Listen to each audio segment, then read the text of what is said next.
Good afternoon, everybody. Thanks for being here. I appreciate it very much. This day has been full of a lot of different emotions for me. I would call it exhilarating, exciting, and yet bittersweet. Number one, I'd like to thank all who made the University of Tennessee such a special place, and the Board of Trustees for entrusting me nearly 8 years ago with this job. I'd like to thank all of our current and former trustees who have worked together with me. No doubt, volunteers through and through. I would like to thank Governor Haslam for his support through the years and for his focus on improving education throughout Tennessee, and in particular, his interest in higher education. To the members of the General Assembly and other state officials, thank you to you for your support and help. And I would be remiss if I didn't thank Dr. Johnson, who's been an incredible mentor as a President Emeritus and a tremendous role model, for your help, Joe.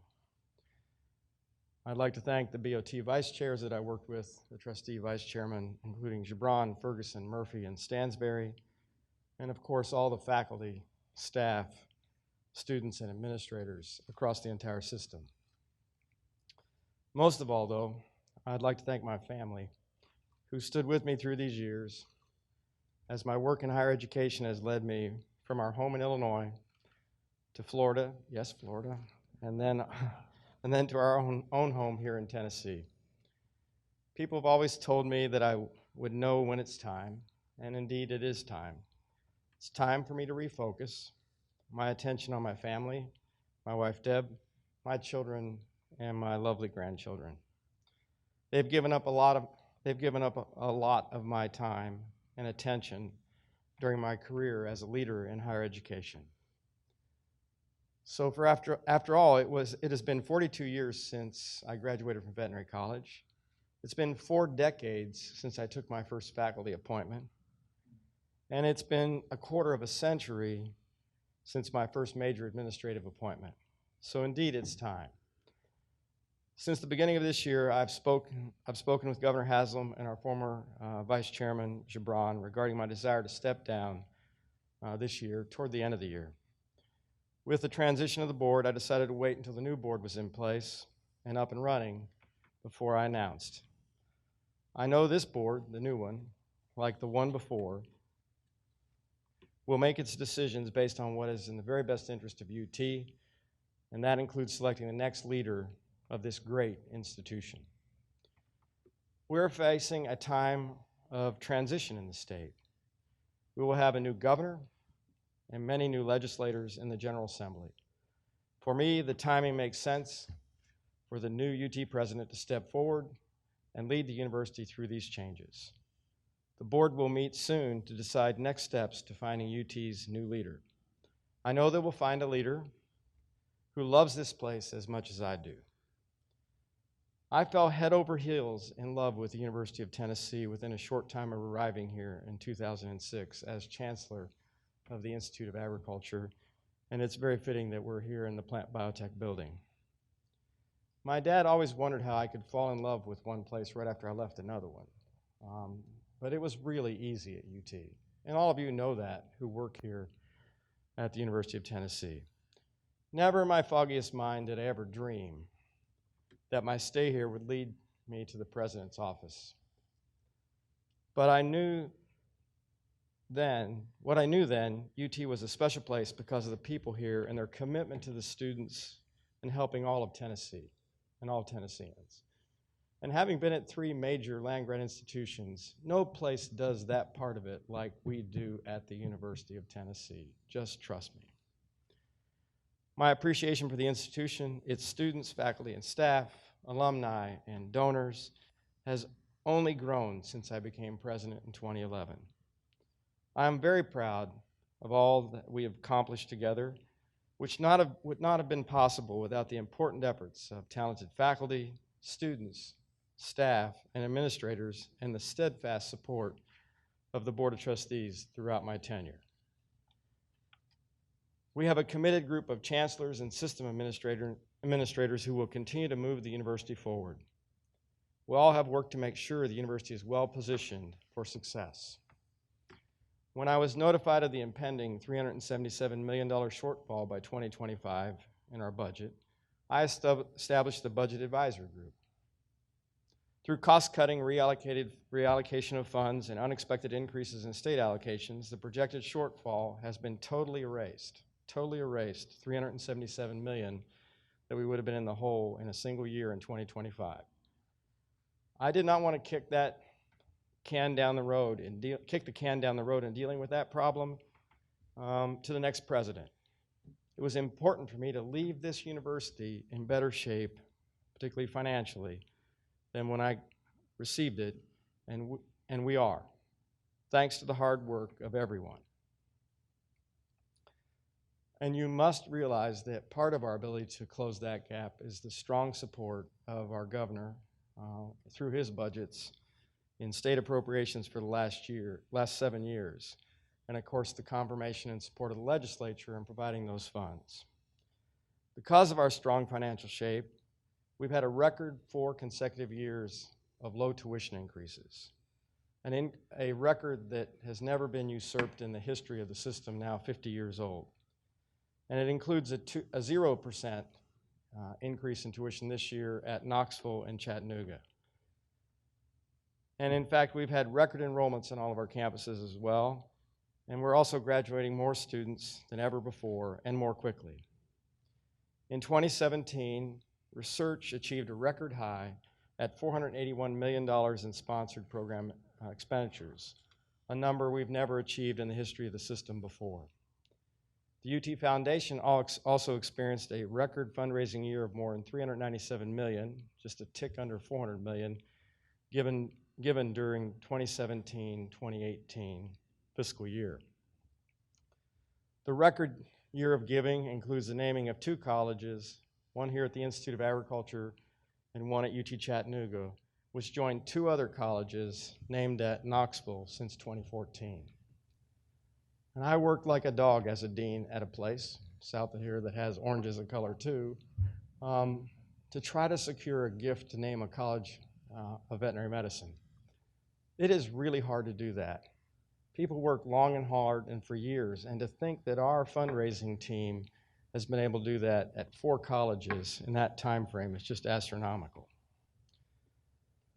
The UT Institute of Agriculture and our Institute of Public Service continue to make contacts day in, day out that help serve the University of Tennessee with 5 million contacts or more annually. We've seen the establishment of the Cherokee Farm Innovation Campus on my watch, and its growth to 2 buildings providing laboratory and workspace for private industry, researchers, and scientists affiliated with university and Oak Ridge National Lab. In 2015, UT was chosen to lead the Institute of Advanced Composite Manufacturing Innovation, a $259 million public-private partnership. Since 2011, we have had more than 240 projects totaling more than 11.5 million square feet constructed or renovated across the system. You can just look around this campus or any of the rest of them and you notice the palpable difference in the physical plant. Those projects reflected an investment of the state of $750 million, while we found, the university did, $1.25 billion to make that all happen. Unprecedented. Since a 25% budget cut in 2012 following the Great Recession, which occurred in 2012, my second year on the job, funding has rebounded.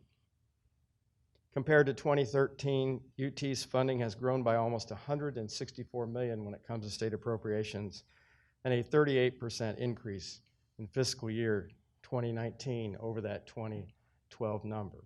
So we were down 25% and we're 13% above where we were at before we had the big recession and the budget cut. So again, the state of the University of Tennessee is strong. In closing, I was not born a Tennessean, but will forever call UT home. Lastly, it's been a great privilege and honor in my career to have this job. Now I will return to my first loves, my family, my grandbabies, and I will focus on my time and attention to them. Thank you very much for being here. I'd be happy to answer any questions you have.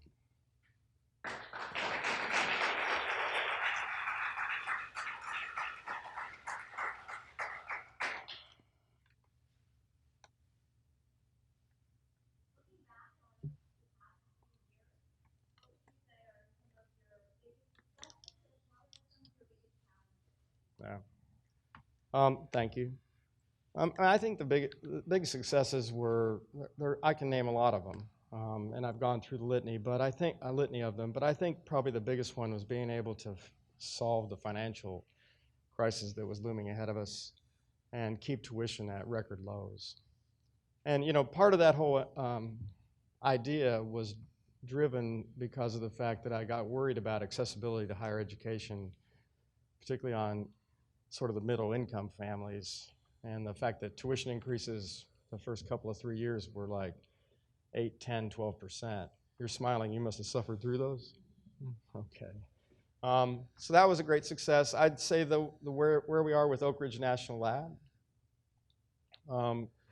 and the fact that we've developed so many programs over the last 8 years. I mean, the Bredesen Center, which is a PhD program that's joint between Knoxville and there, a couple of hundred or more jointly appointed faculty. The relationship has gotten stronger and stronger, and we're a true partner in operating the lab. I've said frequently in this job, people in my role across the United States would almost kill to have a laboratory like that down the road, 25 or 30 minutes away. I'm really proud of the team we've built. We've got a talented group of professionals, both academic as well as non-academic, across the entire place.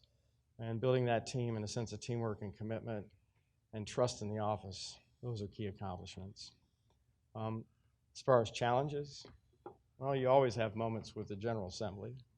Not every hearing goes as well as you'd like.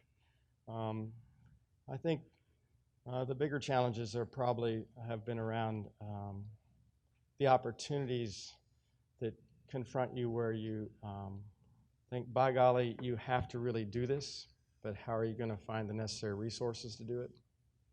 And I think, everybody has challenges. Today I'd really rather focus on the successes we've had.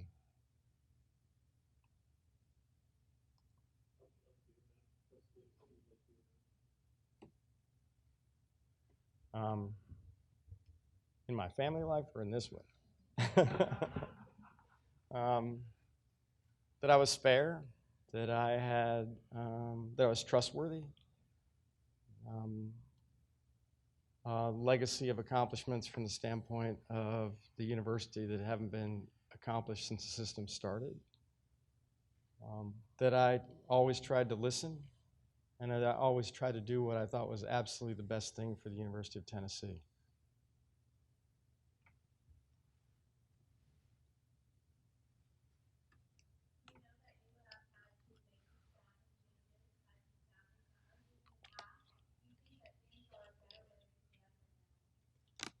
Yeah, I think we're in a really good spot. Yeah, no doubt. I mean, I think, you always hire people two ways if you're Joe, because you absolutely believe they're going to be successful. Sometimes that happens, sometimes it doesn't. And you always want to hire people smarter, quicker, faster than Joe is, because it'll only make you look good.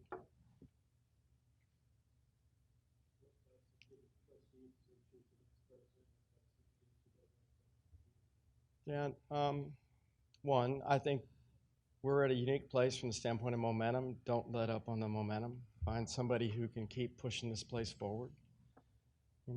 Be willing to challenge the institution like I have.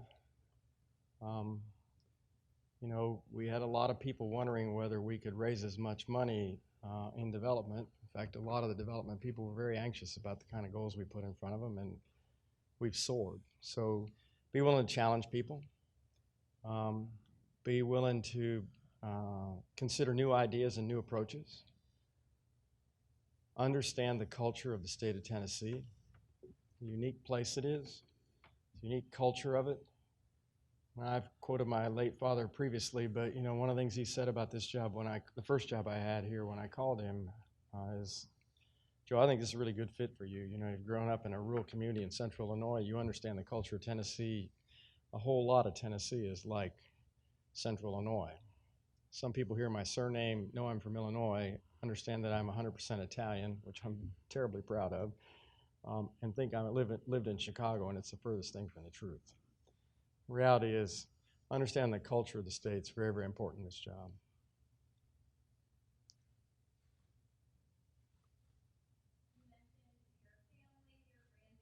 Hmm.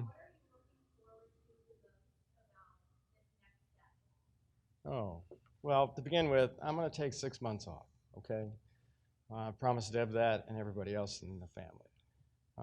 So I look forward to that time frame of being able to take Abigail to horse riding lessons. And, you know, I taught her, a couple of weeks or a couple months ago now, I can't remember, I was up there. And it's my job to get Abigail to horse riding lessons. She's 8 years old, and her grandfather's really proud of her because she's already jumping 3.5 feet.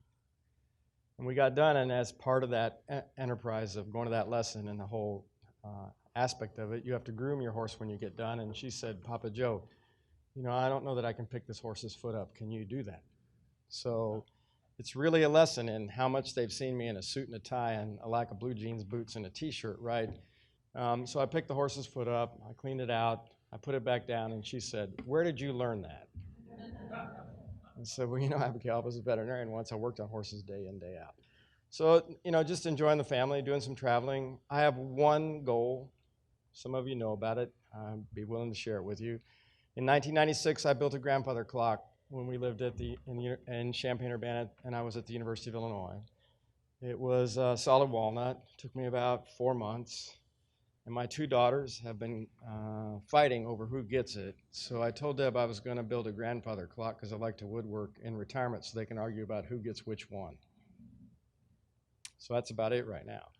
I am interested eventually in coming back from time to time and teaching in the Leadership Institute that we're creating. And Deb and I have committed to securing an endowment to support that enterprise. We'll be announcing the class in that Leadership Institute in the upcoming week sometime. Bob Smith, who's a former chancellor at Martin, and I put our heads together, and we really are aimed at trying to grow people's leadership skills in the institution system-wide in order to prepare people for leadership positions.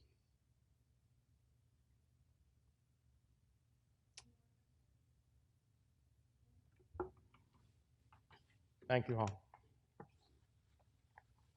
Thanks for being here.